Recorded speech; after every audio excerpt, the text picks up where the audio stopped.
Trading की दुनिया में एक बात हमेशा से कही जाती है, अपनी भावनाओं पर काबू रखो, उन्हें दुश्मन समझो। लेकिन क्या हो अगर यही सबसे बड़ी गलतफहमी हो?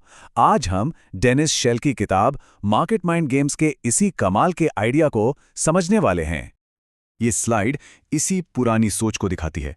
दशकों से ट्रेडर्स को यही सिखाया गया है कि एक ठंडी, बिना इमोशन वाली मशीन बन जाओ। पर क्या हो अगर ये सलाह ही पूरी तरह से गलत हो? और यहीं पर इस किताब का सबसे जरूरी आइडिया सामने आता है।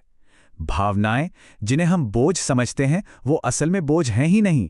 वो तो जानकारी का एक बहुत ही पावरफुल सोर्स है, जिसे बस हम समझ नहीं पाए हैं। तो चलिए इस आइडिया में थोड़ा और गहरा उतरते हैं और शुरुआत करते हैं ट्रेडिंग की दुनिया के सबसे बड़े मिथक को तोड़ने से। वो मिथक जो कहता है कि इमोशंस को दबाना ही कामयाबी का रास्ता है। देखिए, किताब का तर्क बहुत सिंपल है। भावनाओं को इग्नोर करने की कोशिश करने से वो खत्म नहीं हो जाती। होता क्या है, वो हमारे अचेतन मन में, मतलब सबकॉन्शियस माइंड में चली जाती हैं और फिर वहां से चुपके से हमारे फैसलों पर असर डालती रहती हैं। तो सवाल ये उठता है कि अगर भावनाएं दुश्मन नहीं हैं, तो फिर आखिर हैं क्या? शल कहती हैं वो डेटा है। जी हां, डेटा।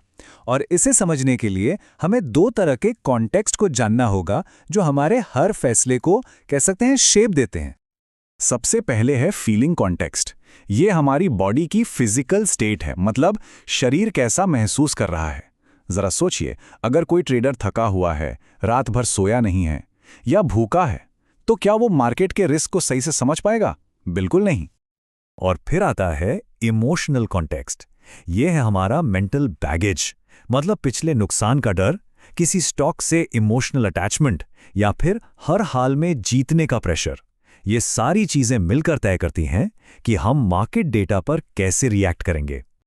तो ये दोनों कॉन्टेक्स्ट, फीलिंग और इमोशनल, एक साथ मिलकर एक अदृश्य चश्मे की तरह काम करते हैं और हर ट्रेडर जाने अनजाने में इसी चश्मे को पहनकर मार्केट को देखता है, जो उसकी सोच को एक अलग ही रंग दे देता है।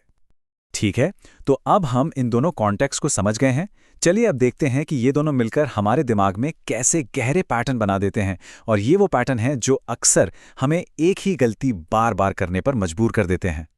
इस चीज को समझाने के लिए शेल एक बहुत ही पावरफुल कॉन्सेप्ट लेकर आती हैं, जिसे वो कहती हैं फ्रैक्टल इमोशनल कॉन्टेक्स्ट।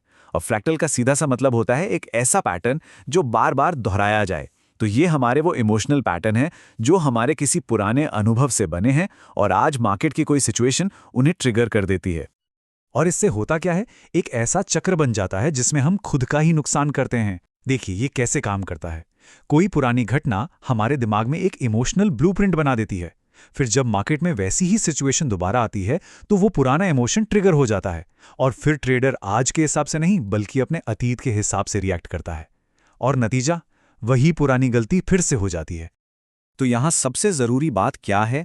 वो ये कि इन गहरे पैटर्न्स को सिर्फ पहचान लेना, बस उन्हें पहचान लेना ही इस चक्र को तोड़ने और इससे बाहर निकलने का पहला और सबसे जरूरी कदम है। लेकिन ठीक है, इन पैटर्न्स को पहचानना तो एक बात हो गई। असली सवाल तो ये है कि इस जानकारी को, इस जागरूकता को एक पक्की स्ट्रैटेजी में कैसे बदलें। अच्छी बात यह है कि किताब सिर्फ प्रॉब्लम नहीं बताती, बल्कि इसके लिए कुछ प्रैक्टिकल टूल्स भी देती है। किताब में इमोशनल डेटा को एक्टिवली इस्तेमाल करने के लिए कई तरीके बताए गए हैं, जैसे कि एक है इमोशन एनालिटिक्स। इसका मतलब है अपनी भावनाओं को सिस्टम से ट्रैक करना और उन्हें एक नाम देना, जैसे कि मुझे अभी डर लग रहा है या मैं कुछ ज्यादा ही कॉन्फिडेंट हो रहा हूं। ऐसा करने भर से ही उन इमोशंस की ताकत अपने आप कम होने लगती है।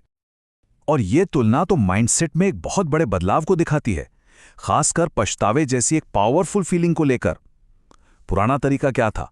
गलती को भूल जाओ, आगे बढ़ो। लेकिन नया तरीका कहता है, नहीं, रुको, उस भावना को समझो, उसका एनालिसिस करो, उससे सबक सीखो और अगली बार सोच समझकर फैसला लो। इन सभी तरीकों और स्ट्रैटेजीज का एक ही मकसद है, और वो है ट्रेडिंग में कैपिटल या पूंजी के असली मतलब को बदलना। जी, ये सिर्फ पैसे के बारे में बिल्कुल नहीं है। शल का तर्क है कि असली कैपिटल है साइकोलॉजिकल कैपिटल, यानी हमारी मनोवैज्ञानिक पूंजी। और ये पैसे वाली पूंजी जितनी ही, बल्कि शायद उससे भी ज्यादा जरूरी है। क्यों? क्योंकि इसके बिना दुनिया की सबसे अच्छी स्ट्रैटेजी भी प्रेशर में आके फेल हो सकती है।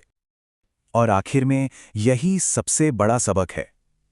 असली गोल सिर्फ कुछ प्रॉफिट वाले ट्रेड करना नहीं है। असली गोल है उस साइकोलॉजिकल कैपिटल को बनाना, उसे मजबूत करना, जो लंबे समय में असली और टिकाऊ कामयाबी दिलाती है। और ये बात हमें एक आखिरी सवाल पे ले आती है, जो सिर्फ ट्रेडिंग की दुनिया तक ही सीमित नहीं है। सोचकर देखिए, चाहे वो बिजनेस हो, स्पोर्ट्स हो या जिंदगी का कोई भी बड़ा फैसला, कौन से अदृश्य माइंड गेम्स हैं जो हमारे सबसे जरूरी फैसलों पर असर डाल रहे हैं।